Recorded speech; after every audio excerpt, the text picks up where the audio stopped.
restoran var. Sungay'da gelen de aktar. Orada bir tane restoran var. Ora bu oğlanın ağlar ağlar. Toya pulu yazdırdığı yerdi. Ora bu oğlanın ağlar ağlar. Toya pulu yazdırdığı yerdi. Bırakmaram elvi değerdi. Her gece bir yerde giderdi.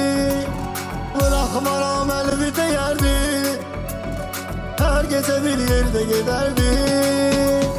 Görüş nöqtəsi Ağşəhərli. Vay vay yalanlar uydurduğu yerdi. Görüş nöqtəsi Ağşəhərli. Vay vay yalanlar uydurduğu yerdi. Gel bu yarın